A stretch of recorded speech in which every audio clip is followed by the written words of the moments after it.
And now to Miss Angelina Jolie. Pitch, you have the floor, madam.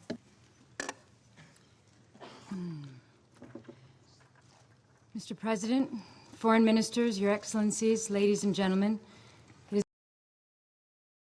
I thank His Excellency, the Foreign Minister of Jordan, the High Commissioner for Refugees, my colleagues from OCHA and the World Food Program. Since the Syria conflict began in 2011, I have made 11 visits to Syrian refugees in Iraq, Jordan, Lebanon, Turkey, and Malta. I wish that some of the Syrians I have met could be here today. I think of the mother I met recently in a camp in Iraq, and she could tell you what it's like to try to live after your young daughter is ripped from your family by armed men and taken as a sex slave. I think of Hala, one of 6 orphaned children living in a tent in Lebanon. She could tell you what it's like to share the responsibility for feeding your family at the age of 11 because your mother died in an airstrike and your father is missing.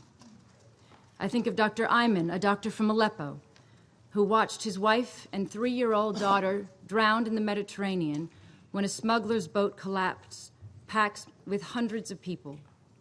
He could tell you what it's like to try to keep your loved ones safe in a war zone, only to lose them in a desperate bid for safety after all other options have failed. Any one of the Syrians I have met would speak more eloquently about the conflict than I ever could. Nearly 4 million Syrian refugees are victims of a conflict they have no part in. Yet they are stigmatized, unwanted, and regarded as a burden. So I'm here for them because this is their United Nations. Here, all countries and all people are equal, from the smallest and most broken member states to the free and powerful. The purpose of the UN is to prevent and end conflict, to bring countries together, to find diplomatic solutions, and to save lives. We are failing to do this in Syria. Responsibility for the conflict lies with the warring parties inside Syria. But the crisis is made worse by division and indecision within the international community, preventing the Security Council from fulfilling its responsibilities. In 2011, the Syrian refugees I met were full of hope. They said, "Please tell people what is happening to us," trusting that the truth alone would guarantee international action. When I returned, hope was turning to anger, the anger of a man who held up his little baby asking me, "Is this a terrorist? Is my son a terrorist?" On my last visit in February, anger had subsided into resignation, misery, and the bitter question, why are we, the Syrian people, not worth saving? To be a Syrian caught up in this conflict is to be cut off from every law and principle designed to protect innocent life. International humanitarian law prohibits torture, starvation, the targeting of schools and hospitals. But these crimes are happening every day in Syria. The Security Council has powers to address these threats to international peace and security, but those powers lie unused. The UN has adopted the responsibility to protect concept, saying that when a state cannot protect its people, the international community will not stand by.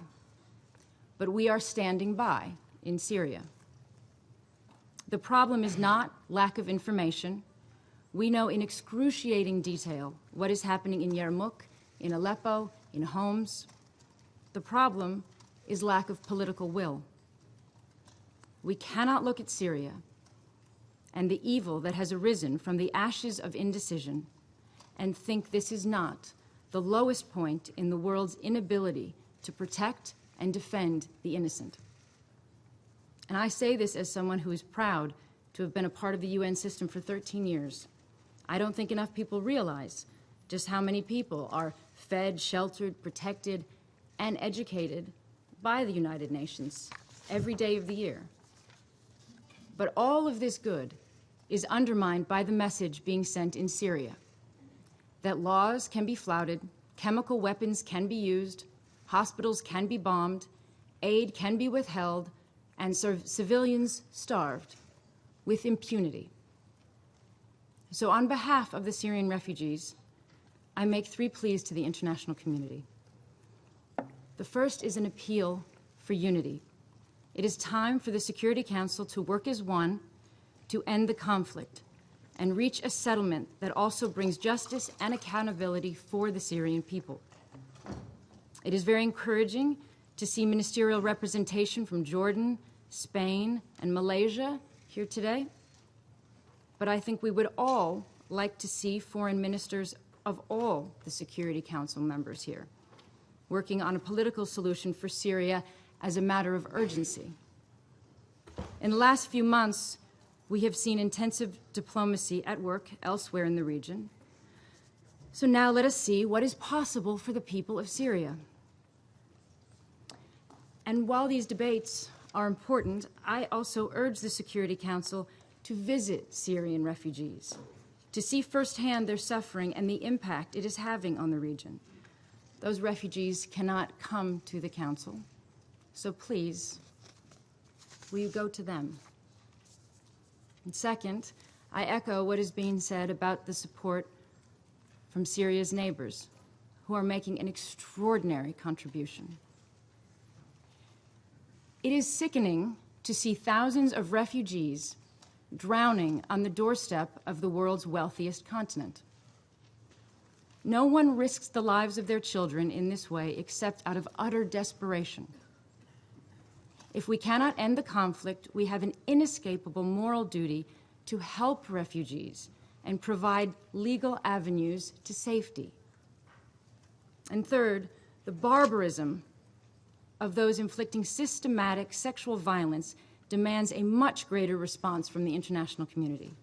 We need to send a signal that we are serious about accountability for these crimes, and that is the only hope for establishing any deterrence. So I call on member states to begin preparations now so that Syrian women are fully represented in future peace negotiations in accordance with multiple resolutions in the Security Council. And if I may make a wider final point to conclude my remarks, the crisis in Syria illustrates that our inability to find diplomatic solutions causes mass displacement, traps millions of people in exile, statelessness, and displacement. 52 million people are forcibly displaced, a sea of excluded humanity. And while our priority must be ending the Syrian conflict, we must also broaden out the discussion to this much wider problem. Our times will be defined not by the crises themselves, but by the way we pull together as an international community to address them. Thank you.